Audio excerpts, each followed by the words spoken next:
En ce moment, j'ai le grand plaisir d'être exposé chez Pierre-Alain Chalier et j'ai aussi l'honneur de vous faire la visite guidée de cette exposition.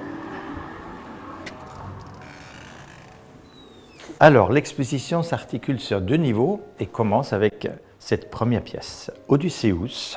C'est un assemblage avec un tronc d'olivier pluriséculaire et un plateau rituel d'Éthiopie. Et ici, vous avez une œuvre, évidemment, aussi sortie de la Grèce antique, c'est Minotaure. Ce monstre, je voulais l'anoblir, à le mettre sur un tronc d'ébène. C'est une monstrueuse, mais divinité quand même. Ici, c'est un tronc d'ébène brut, qui est basé sur une ancienne planche très simple de frêne, qui est couvert donc de bronze coulé dessus, sur lequel pousse donc tout un univers sous-marine. Alors là, nous sommes devant une œuvre très japonaise. C'est une allégorie à la folie et à la passion, puisque ça, c'est une œuvre de Fabienne Verdier, une de ses toutes premières calligraphies, qui veut dire passion et folie. Et là, en dessous, j'ai imaginé donc une stèle donc en ébène brute, avec dessus un corail noir qui est en fait une espèce d'antidote à la dépression, à la folie. Le corail rouge représente la vie, tout un ensemble contre je dirais, pour la passion et contre la folie. Ici, nous sommes devant, je dirais, la pièce maîtresse de l'exposition. Il s'agit d'une bibliothèque que j'ai intitulée « Une bibliothèque du monde » parce que ça réunit 4 essences d'arbres précieux. La structure est faite disons, des planches très anciennes qui viennent du Cantal, ce sont de frêne et de chêne, qui ont été donc, je dirais, patinées par le temps, plusieurs siècles. Et l'intérieur est fait avec des bois les plus précieux qui existent aujourd'hui. Ces bois-là représentent vraiment un tour du monde, si je peux dire.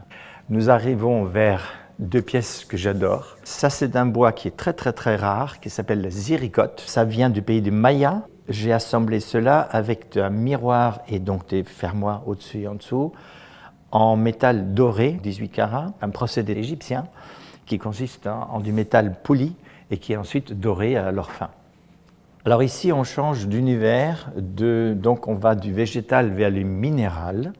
C'est une tête que j'ai trouvée sur l'île de Skopelos en Grèce. Je l'ai juste un petit peu taillé en dessous pour que ça tienne droit et je l'ai installé sur une pierre, on appelle ça des orgues de basalte, ça vient du Cantal. Et là, s'il y a une interprétation multiple, c'est à la fois Skopelios, c'est une île qui a été faite par une divinité, une des légendes dit qu'elle a inventé le vin. Le poids du demi-dieu écrase les raisins et le jus du vin coule. On peut aussi l'interpréter comme une sorte de dictateur antique qui, lui, écrase évidemment ses ennemis et c'est le sang qui coule. Alors là, nous sommes devant mon toute première œuvre que j'ai fait, ça date plus de 30 ans. C'est un toucher qui est assez extraordinaire puisque c'est un bois qui est d'abord très ancien. C'est la nature qui l'a formé et je l'ai un peu, disons, dénudé, si je peux dire, pour voir le cœur de ce tronc d'ébène. Je l'aime beaucoup. Alors, un peu partout dans l'exposition, vous voyez des photos de Vincent Pietri. Vincent est un jeune photographe qui m'a suivi dans mes démarches de recherche de matière. Et toutes ces photos reprennent les matières que j'ai utilisées dans mes œuvres. Eh bien voilà, nous y voilà au premier étage. Donc, la première œuvre qu'on voit ici est une œuvre assez précieuse. C'est également donc un tronc d'ébène couvert donc d'une couleur de bronze qui sert en réalité comme support d'une pièce de collection assez rare qui est un tsuba. C'est-à-dire que ce sont des pièces de garde, des sabres des samouraïs du XVIIe siècle et je trouve qu'elle est particulièrement bien faite. Donc voilà, je pensais que ça méritait d'être exposé de cette façon.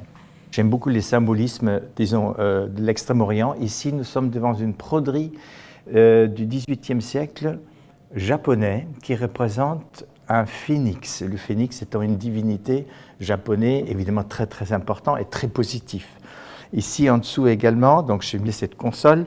C'est une console en frêne très très ancien, sur lesquels il y a une très grande branche et importante du corail noir. Les corails noirs, comme vous le savez, est également un puissant antidote contre la dépression et la folie. Là, nous avons un corail rouge qui représente la vie et qui fait l'écho avec la crête du phénix.